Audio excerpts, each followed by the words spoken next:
All right, everybody. We have Fargo Season 4, Episode 9, East/West. Reminds one of the Great Mutato episode of The X-Files. Not only in it being black and white, but also being sort of a departure of the mainline story we've been following. All right, what did you think about Episode 9, East/West? Well, I keep clicking my heels 3 times, Noah Hawley, but your show still fucking sucks. My thoughts Um, exactly. Alice in Wonderland and Wizard of Oz in a crime story. yeah, major Wizard of Oz. Well, we have Kansas. We have an ending that is really anticlimactic, involving another element from Wizard of Oz that we'll get into later. Yeah, black and white, the color, Kansas. Yeah, it's got the whole shebang of Wizard of Oz. But I will say that this season is it's so frustrating because there's elements in this episode that I really like. It was really nice to be with Rabbi Milligan and finally get like a substantial chunk with him. But it was only a day. He's been missing for like 3 episodes. I know. We've been repeating ourselves over the episodes of how this season's laid out, the way they're organizing it, the editing. Even here, it's like with Daffy last episode. It's like you're building this character up. We're finally getting to know him in a substantial way. I brought up last episode, he was the only character that I felt that we could like grab onto. And then by the end of the episode, it's like, oh, okay, I see where we're really going. It seems like Noah Hawley has like contempt for the audience, as if like we've pissed him off some way. Somebody Yeah. said something. Is he watching these videos or something? Yeah, it's funny because you think it was last episode or a couple episodes ago, you were bringing up The Last Jedi, and I thought to myself, I'm like, all right, okay, I think that's a little much. I don't think he's gone that far into like just sheer contempt for your audience. But have you come to the dark side after this episode? Oh, absolutely. I think he's gone completely fucking full Last Jedi on this show, and it's just sad because they really did get some great actors, and they're just wasting the most talented people in the show. They're killing off and wasting the most talented people. So And now that's we're left with Orange is the New Black, Chris Rock, Gaetano, and Jason Schwartzman. And Little Satchel, presumably. yeah, the OCD detective. See, I was confused. At first, the episode opens up with, I can't remember his name. One of the black guys has someone in his trunk. I thought that it was OCD detective at first, and then I'm asking myself, who is this guy? Why do I don't Right. care again. Yeah. Yeah. Omi is the guy with the bad eye. Okay. And yeah, that I was saying to myself too. I'm like, oh wait, we're introducing a new character, and on episode 9, it's like we've got 21 series regulars, and now we're gonna introduce a new character. Well, thankfully, he's killed shortly thereafter. Yeah, he's apparently like a gun runner. I figured that, or like he worked with the Italians, like a low-level guy we just haven't seen. Yeah, because he was bringing up about he sold guns to Calamita and stuff. Yeah. Yeah, so I mean that really goes nowhere except for you get a decent monologue out of him, the Mm-hmm. monologue about the turtle. You get a nice little back and forth between him and the gas Yeah. station guy too. That was fine. It just didn't really serve much purpose, you know? Yeah, and he just like a complete fucking moron. He just goes to run outside. It's like, well, what do you think you're gonna get away with here? Yeah, Like, with a gun on you. that was confusing. I had to pee in my damn shoe.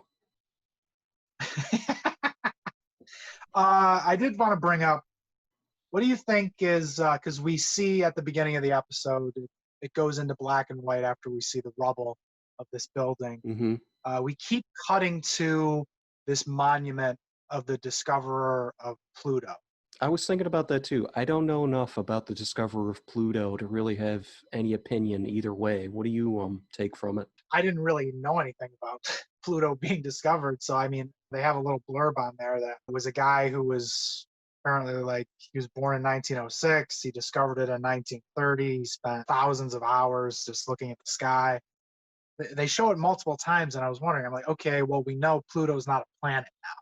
Yeah. So, It could be that. Maybe it's sort of like it's sort of a shorthand for we're in a different world right now, even though we have some of the characters from the other one inhabiting this one. yeah, I was just trying to think because I'm like, okay, this guy spent his whole life and he died thinking he discovered this planet. He was praised. He's got a monument, and then his whole entire legacy is kind of undone. I mean, some things, now that you bring that up, some things kind of play into this episode, like Milligan leaving money somewhere. Oh, somebody else bought the building, tore down the wall where he hid it, and found the money.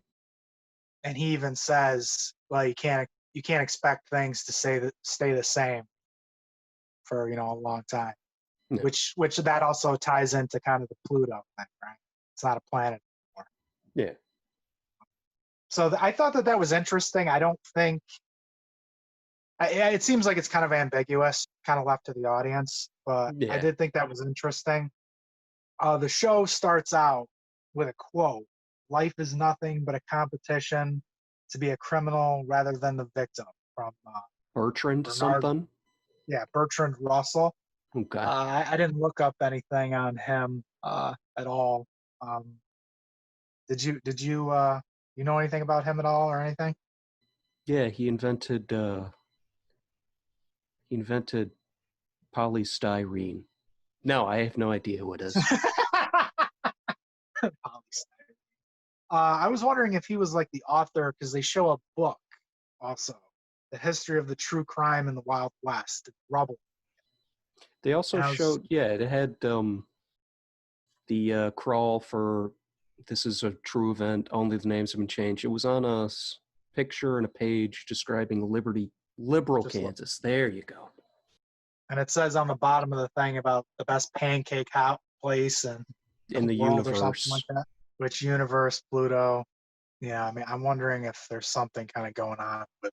I didn't take much from that. I took a lot from the black and white. Maybe it's not black and white. Right. It's supposed to be black or white. They arrive at the Barton Arms. So, how did you feel about the episode being in black and white?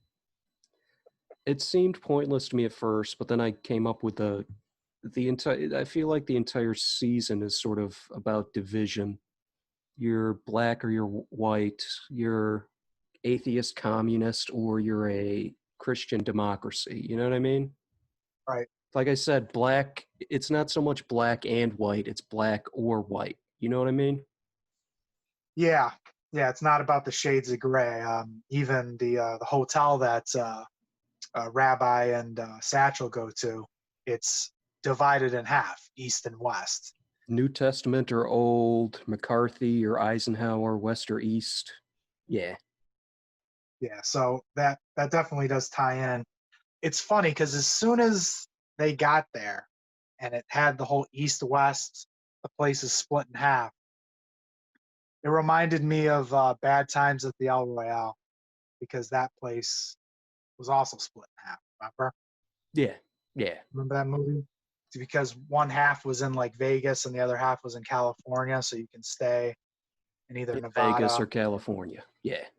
Or Nevada or California. Sorry. Yeah. So I was wondering, I'm like, oh, okay. I'm wondering if they kind of got the idea from that film, which is also inspired by lots of things. That stuck in my head, and I did think that was interesting that it was owned by two sisters who kind of like disagree on everything. I thought that was interesting. How did you Yeah. feel about that? It was like I mentioned earlier, the X-Files episode The Great Mutado, it's like just a little aside. And it was nice, but it doesn't really build on anything we've seen in the rest of the show, the rest of the universe of the show. Yeah, see, it's interesting because this episode, not a lot really happens. It's a very dialogue heavy episode, Mm-hmm. but I did actually enjoy that though, because it seemed like a journey. We're going to these different places, but I did feel like this episode should have happened earlier. You know what I mean? Should this really be? I mean, obviously the end of the episode, but Yeah. gets into it. I would have, now that you say that, I would have put it as the very next episode after Satchel and Milligan abscond. Right. Yeah, that's kind of what I felt. It's like, let's pick up with these characters. But then again, you lose a lot of tension because the entire time, along with maybe OCD Detective, the only other person who you really have any real interest in, for me at least, is Rabbi Milligan. Yeah. You kill him right away, then we're disappointed because, oh, he's just dead. Right. Yeah, we got nothing kind of to look forward to since now we got 2 episodes left of, just kind of really shitty people. Yes. But I will say that there are a couple things that are pretty on the nose with this episode. There's a dinner scene between the family that's split up between the guests at the hotel and all that, or the Boarding house, whatever you want to call it. and one of the guys tells a story of Goldilocks, and he's like, oh, they were originally witches, and the camera is just held on Satchel Yes. and Milligan about how, oh, Goldilocks, really, it was all bad for her because she has no place. She's not wanted. It's like, okay, and you're doing this just slow, like Rabbi Milligan and Satchel. Weird. right? Yeah, and it's doing this like slow pushing on them in their faces, and I'm like, okay, we get it, guys. You don't We even get need to zoom, and we're gonna get it. You don't even need to be looking at them, and we get it. Yeah, Also, I noticed a lot of references to sort of fantasy tales like that. We had Satchel find a dog just in his cabinet in his room. Happens to be named Rabbit and is white. That's what got me on the Alice in Wonderland side plot. And the ending, we have a tornado and we're in Kansas. right. Yeah, well, I mean, in the Wizard of Oz, the girl had a dog, Toto. So And it was that kind of dog too, I believe. yeah, yeah, it was similar to that dog. Oh man, I'll tell you, I really didn't think. I'll be honest, maybe I was just naive. I really, really did not think they were going to kill him in Me this neither. episode. I was so blindsided by it, and it. What's most disappointing about it is this duel, Calamita Milligan. Uh, And how does it end? A tornado sweeps them away. yeah, it's just completely anticlimactic. It's so disappointing, and we brought it up, I think, last episode about they just have no idea how to film action in this season. Like they just don't have people who are confident enough to stage set pieces. It's just very awkward. And to think that the conclusion of Calamita, which I did say a few episodes ago, I thought that he was going to go out like a bitch. He just gets swept up in this tornado. And even when you think that, because I didn't really think they were going to get swept up in the tornado because we see it pretty far off in the background. Yeah. And I thought, okay, Milligan got shot in the elbow. He's only good with one hand with the gun. He lifts up the gun. Okay, all right, he's going to shoot Calamita. He's going to get him. 2x4, activate. Exactly. We got to subvert that. Again, we can't. Because I figured, okay, he's going to shoot Calamita in the chest here because Omi gave him the diversion. And then we're going to get Milligan, get back in the car, pedal to the metal, and he's just going to get out in time. You know what I mean? Like maybe the back of the car would slightly kind of lift up, but he just makes it. Yeah. Yeah, he just makes it. It's clear that they were kind of pushing that. And once again, Noah just wants to subvert expectations. And, I don't want to go overboard and say that it was kind of devastating because I think that's overboard, but it was just, I was so sad. I was just so disappointed. I'm like, you built up this character in this episode. He's got like this, almost son with Satchel, and the kid's good. Kid's good in the episode. You like him. You sympathize with the kid. Mm-hmm. I like this relationship. And it's just, keep saying the same word. It's just so frustrating to see him, even though the shot is cool with him being swept up into the tornado. And I think being in black and white, that really hides the CG. If that was in color, I think it would have looked really bad. Most likely. Yeah, and it kind of made me think of the black and white version of the Mist and how that kind of covers up digital effects. So I did like the black and white, and the Twister does look cool, but it's just so unsatisfying. Where do we go from here? Right. It's just like we're back to square one, and it's, I mean, the whole future is now thing with the billboard. It. I mean, is it just the Milligan origin story? That's what From it's season that's two. what's that's what is appearing to be taking place here. What do you think? Where do you think Satchel goes from here? Does he hitchhike or walk back to Kansas City or what? No, I don't. I don't think he's going back to Kansas at all. He did bring up Sioux Falls, which season two takes place in Sioux Falls, right? Yeah, I believe so. So and I think he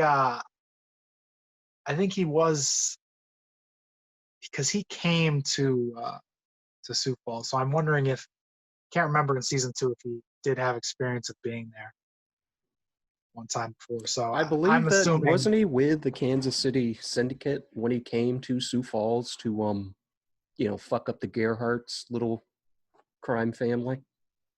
you might be right. You might be right. I'm really blurry on that. Yeah.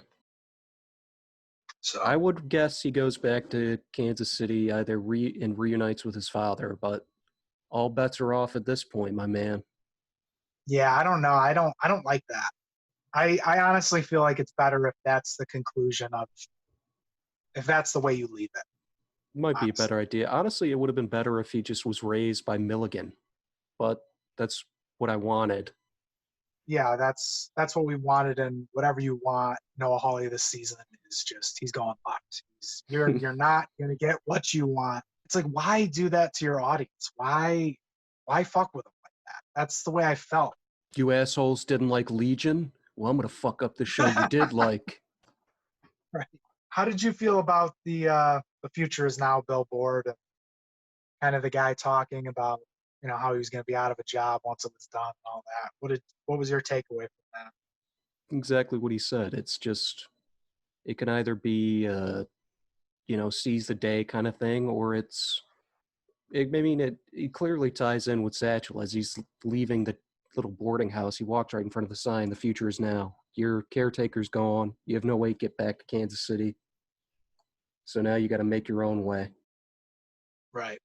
Yeah, it feels like that, the origin story for the kid, because he's been training him the knife and stuff, and at Josto's house and everything, kind of getting him ready for the world. Yeah. But I don't know. I mean, I do like the shot of him with the billboard on the road with the dog. I do like that shot, Mm-hmm. but it's just upsetting. Why do you think the world turned to color after Milligan and Calamita's death? Oh well, that ties into me with the Wizard of Oz. It's just a straight Wizard of Oz parallel. Well, that's what I feel, because Dorothy's swept up into the tornado, and then once the tornado's over with, the world's in color, Okay. and that's when Satchel walks out of the door. So that's kind of what I took for it, that it was just a strict Wizard of Oz reference. We're not in Kansas anymore. Kids out there, where's he gonna go? But the thing is that I did want to bring up, because earlier in the show, Satchel and Milligan are in the hotel, and they walk past this room, and this guy in these bandages, and he's mumbling, and he tells them not to look at him. Later on, once the tornado ends and we're in color again, Satchel, he leaves the room, and the guy is saying, "I am Alpha and Omega." I am everything and I am nothing, essentially. Yeah, and what thou seek, write in a book and send it to the 7 churches which are in Asia, he says. I didn't look that up. I probably should have, but I was wondering, what do you feel is the kind of meaning in that, of this guy and that story with Satchel? Like, what are we getting at with that? I think it's just more of your life starts now. Everything you know is done and everything, I don't know. I was really confused. He tells him to come closer and he shies away. I'm going to go wait in my room. Right.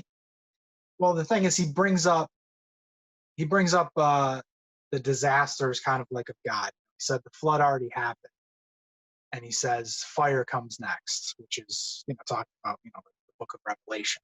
Yeah. So, and that the tornado happens and all that. So I'm kind of wondering, like, what are we getting at? Like, because the show has always done some weird thing.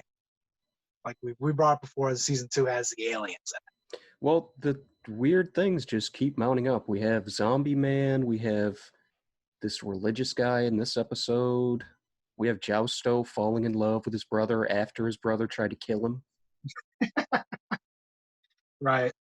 We also have gangsters trading their children. Right. Yeah, it's the weirdest season.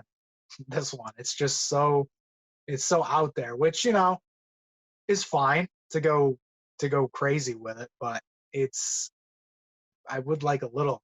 Everything else has to be solid. Everything else has to be tight. Otherwise, the weirdness, it's just more shit on the pile. Yeah, and it's really overt. Like the previous seasons, it was more subtle. I felt like, besides the one scene where we see a fucking UFO. Yeah. Right. Besides that, is there anything in the episode that you wanted to talk about? How you feeling? I think we basically covered everything. It's either you're on my side or you're not. If you're outside that, then you have nothing. I don't know. Right. Well, I mean, we do have the Milligan going back to get his money and figuring out that these guys did find it in the wall. I enjoyed that scene. It was good, but it was very brief. Yeah, and he doesn't kill those guys at all. And basically, they blew all of his money. If you look at the money that's in the bag, there's like 1.5 on the bottom, and then it looks like there's ones on the top. So there was $5,000. There was $5,000 in his bag. Yeah, What was the deal with the cop? Yeah, what was the deal with the cop harassing him? Is it just to show, oh, we're not in Kansas City, everybody else is racist? Yeah, I mean, I feel like that's kind of more tapping into now. It's like you got a little kid in this car, little black kid. What are you doing in here? Whose car is this? You see him, constant shot of him reaching for the gun. Yeah. Right. This kid is non-threatening at all, but it's just to show hate and fear, xenophobia or whatever, I guess. I mean, I guess so. Kind of, it just seemed weird. Yeah. And Milligan, his savior, comes over. Yeah, he's with me. He's my ward. Yeah, and he talks about, and he says that he was in the war and everything, which is not true. Well, yeah. Say that, his dad was in the war, and, I took care of him. Well, it's pretty, especially even in now times, it's kind of hard to explain why a white Irishman would be hanging out with a little black boy. Right. Unless he was adopted, right? Yeah. Yeah. Milligan's dead. Now we have only one hope, that Chris Rock dies. Immediately. At the beginning of the episode 10. It'd be a nice subversion, but something tells me he's not going to do it. Yeah. What do you think's going to happen in the next 2 episodes now? Where do you think? There better be fucking bloody war. That's all that I know. There better be some fucking shootouts. Yeah, no, there's not. They play a game of chess to settle the Kansas City gang squabble. Exactly. They play hopscotch. That's what I expect. I expect a confrontation between the nurse and Ethelrita, but I've been expecting that since episode 4 or 5, I believe. Yeah, I mean, you got 2 episodes to wrap everything up. We dicked around for the 9th one in fucking liberal Kansas. Yeah, so I don't know. I mean, I think, I said before, I think the last episode is probably going to be Ethelrita and the nurse. I'm still going to keep betting that the aunt kills Chris Rock. Maybe I'm wrong. But no, here's what really happens. Chris Rock leaves his wife for her. He turns her straight. He leaves his wife for the lesbian aunt. Now You want that'd to be a talk twist. subversion? You want to talk subversions, my man? Nah, it would be better if he left his wife for the OCD detective. Now we're talking. That's right. All right, I guess it's wait for the next episode and then haphazardly watch and, you know, shoot meth while I'm doing it so I can keep interested. Yeah, I'll be honest, I have no idea what they're gonna do with the brothers. I'm the way this has gone, I just I guess you just gotta bet on everything's gonna be unsatisfying. Yeah. Thus far, that's exactly what it's led to. I didn't watch Lost, but I'd imagine this is what it was like to watch Lost this season. Yeah, that sums it up. Where are we going? What's happening? I'm very confused. Why is this happening? All right, fellow and fella motherfuckers. This was another edition of Ruudi Land's TV Talking. Saba Mana, B.